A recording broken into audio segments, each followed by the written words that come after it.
premier territoire de la Pointe de Caux à s'être pleinement engagé aux côtés des services de l'État dans un contrat de relance et de transition écologique, Campagne de Caux a organisé une concertation à grande échelle. Avec plus de 80 participants aux ateliers et près de 800 réponses en ligne, associations, habitants, élus, agriculteurs et commerçants se sont largement mobilisés pour contribuer à la définition d'un projet commun d'envergure afin de transformer le territoire pour les 10 années à venir. Les retours ont convergé vers une stratégie partagée, favoriser la cohésion sociale, l'épanouissement, mais aussi les solidarités pour demain être plus forts et plus unis. Tenter d'enrayer les catastrophes liées au changement climatique, relancer les économies, rebondir en adoptant de nouvelles façons de fonctionner, plus autonomes, plus locales et plus réactives. Pistes cyclables, parcs et jardins, transports en commun, commerce de proximité, logements moins énergivores et plus petits, activités de plein air, les citoyens ont plébiscité à 72% des solutions durables et résilientes. Du côté des ateliers, plus de 40 propositions ont été formulées, soit 35% des projets inscrits dans cette convention. Le contrat de relance et de transition écologique est un nouvel exercice pour les élus du territoire. Donc nous devons contractualiser avec l'État à partir d'un projet de territoire, chose nouvelle. On n'avait pas encore l'habitude de travailler de cette façon-là. Donc nous avons travaillé sur les piliers du développement durable et on a décliné des axes et des orientations.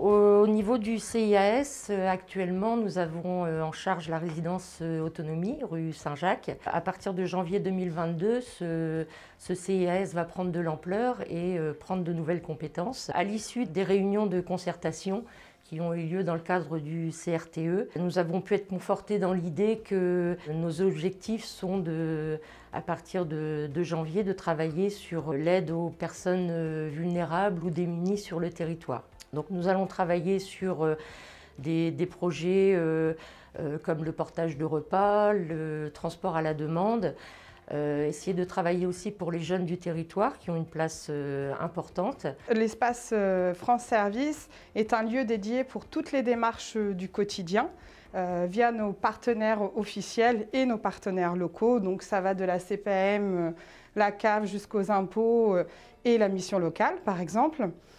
Et en plus, c'est un lieu aussi où vous pouvez avoir accès au numérique. On est un territoire rural avec des personnes de plus en plus âgées qui ont besoin d'une aide dans leur démarche du quotidien. Pour certains, ne serait-ce qu'une adresse email, ils ne savent pas ce que c'est. Donc ils ont besoin d'être accompagnés. En 3 mois d'existence, on a déjà traité plus de 1000 demandes. On est aujourd'hui à une centaine d'usagers par semaine.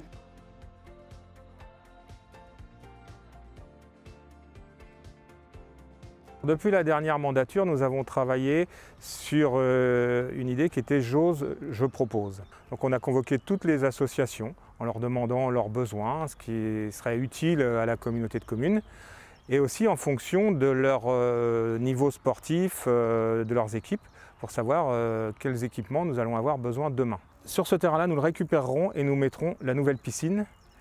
Derrière les arbres que vous avez là, viendra plus tard une plaine du sport où on retrouvera les terrains de football, des terrains de tennis couverts.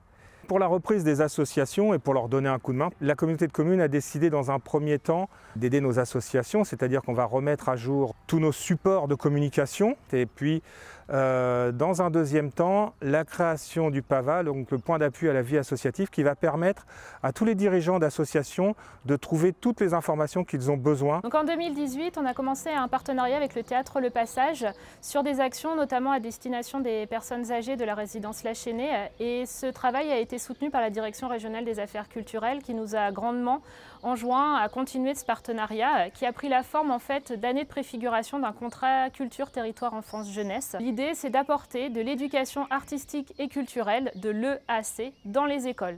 Donc là on travaille actuellement à l'écriture du vrai contrat qui commencera en septembre 2021 pour 3 ans, donc avec des partenariats divers, des compagnies diverses et des thèmes qui vont évoluer au cours des années. On va commencer par la danse et le patrimoine, puis ensuite on fera la marionnette et en 3e année l'art numérique. Et l'idée c'est d'apporter un volume horaire de culture dans les écoles et notamment les écoles les plus éloignées de la culture.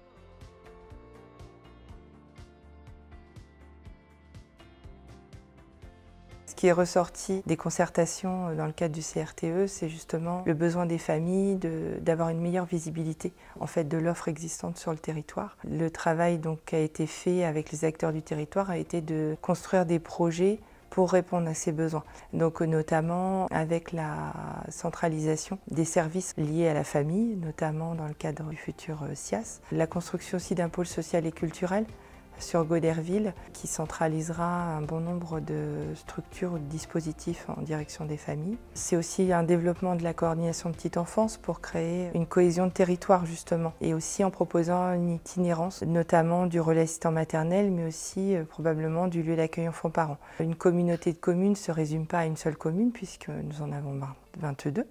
Donc l'idée c'est de pouvoir aller vers les familles, vers les assistantes maternelles du territoire pour proposer justement des accueils et un accompagnement de proximité.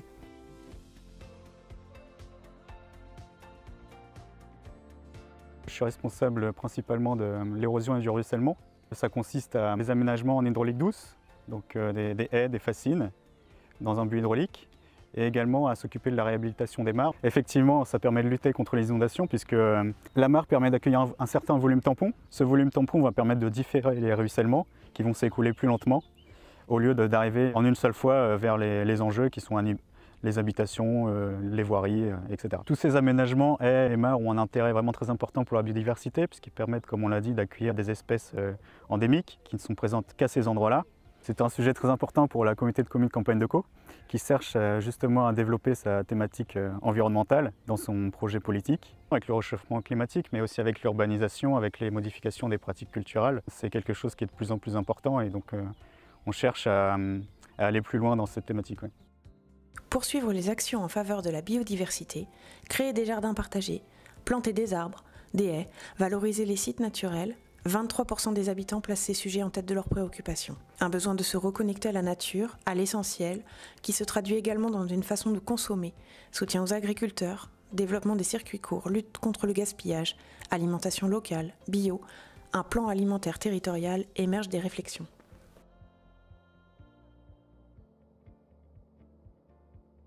L'idée, c'était de faire du village de Bretteville un clos masure. Lorsque vous êtes à 1 km du village, vous ne voyez pas obligatoirement les toits, mais vous voyez surtout beaucoup de végétation. Et puis à l'intérieur du village, on a mis l'accent sur le parking de l'église autour du village, où il y a également des haies. On profite aussi du CRTE, qui est une très bonne chose, pour la restauration de l'église et en particulier la consolidation du clocher.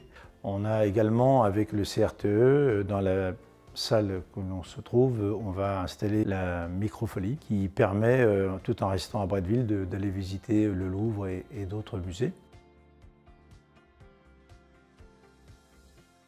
Campagne de Caux travaille depuis quelques mois maintenant à une étude de faisabilité d'une véloroute qui traverserait le territoire du nord au sud, donc de la gare de Bréauté-Beuzeville à la gare de Tourville-les-Ifs, en passant par Goderville et avec un petit décroché sur Bretteville-du-Grand-Caux. Et cette véloroute serait prolongée de Goderville vers Écrinville. Et tout ceci pour pouvoir créer un grand maillage de vélos sur le territoire, un maillage qui rejoindrait aussi les territoires voisins, donc Cossan-Aglo, Fécamp-Littoral et la communauté urbaine du Havre. Le slow tourisme, c'est quelque chose qu'on ne lui donnait pas ce nom, mais c'est quelque chose qu'on fait depuis longtemps. Dans le slow tourisme, c'est prendre son temps. Donc nous, on partage notre métier, mais aussi il y avait un secteur qu'on ne traitait pas dans le slow tourisme, c'était la mobilité lente. Donc on restaure des bâtiments aujourd'hui pour entourer ce projet. On peut imaginer des cabanes qui seraient posées dans le Clos Masure de part et d'autre et qui permettraient aux randonneurs ou aux cyclistes de se reposer une nuit, de repartir, de goûter quelques produits locaux, de repartir le lendemain matin frais et dispo pour aller peut-être jusqu'à Étretat ou Le Havre ou redescendre vers la Seine. En termes de tourisme, mais aussi tourisme local, nous avons un enjeu aussi sur la vallée de la Ganseville. Donc nous souhaitons revaloriser cette vallée. C'est un début de démarche qui va être entamé sur ce mandat-là pour voir après si au fil du temps nous pourrons sortir des actions qui valoriseront aussi une partie de notre territoire. Le projet du Nichoir Coworking, c'est un projet de coworking rural à la ferme qui vise à créer du lien entre ruraux, urbains et agriculteurs. Ça vise également à proposer une nouvelle solution de travail sur un territoire de campagne qui peut manquer cruellement d'espace numérique. L'idée, c'est de travailler ensemble, c'est de partager un lieu. Mais ce lieu-là, le nichoir, ça va être un espace entre le coworking et le co-living. Et en ça, on a envie de créer du lien entre tout type de population et tous âges. Aujourd'hui, ce projet est ouvert à toute personne qui a envie d'entreprendre différemment, qui a envie de créer des interactions avec le nichoir, que ce soit associatif ou d'un point de vue commercial. Les grands axes de développement du centre-bourg de Goderville sont variés. Je suis pharmacien, comme je vous ai dit, ça passe par développer une offre médicale plus importante au sein de Goderville. On a déjà des médecins généralistes, on a un pôle infirmier important, mais il faut encore plus de médecins. L'autre point important, c'est aussi tous les commerces. Les commerces font vivre un bourg. Si on n'a pas de commerce, les gens ne viennent pas, le bourg il meurt. Il faut augmenter la variété de l'offre que l'on a aujourd'hui. Ça passe également par la réhabilitation d'un certain nombre de logements qui sont aujourd'hui inoccupés et logements qui se situent au-dessus des commerces. Tout ceci passe aussi par la restructuration de notre place de Goderville, qui est le centre du village. On a plein de producteurs locaux, mais pourquoi pas leur dédier un espace particulier, permanent, où on puisse se retrouver et aller acheter nos produits locaux. Il n'y a rien de mieux que le circuit court. Autre axe aussi qui pour moi est important, c'est l'activité physique. C'est notre site de la briqueterie, le poumon vert de Goderville. J'adore cet intitulé, le poumon vert de Goderville, où on puisse aller se promener. Enfin, le végétal aujourd'hui, on revient, hein, c'est important. Donc c'est important, c'est de penser certes Godervillais, mais il faut surtout aussi penser comme. Donc pour ça, il va aussi falloir développer les transports entre nos campagnes et Goderville. Le pôle multimodal, ça va faire partie du dernier élément que je viens de citer, là, les transports. Voilà. On veut créer réellement un pôle multimodal qui permettra de développer et d'apporter un essor au territoire local.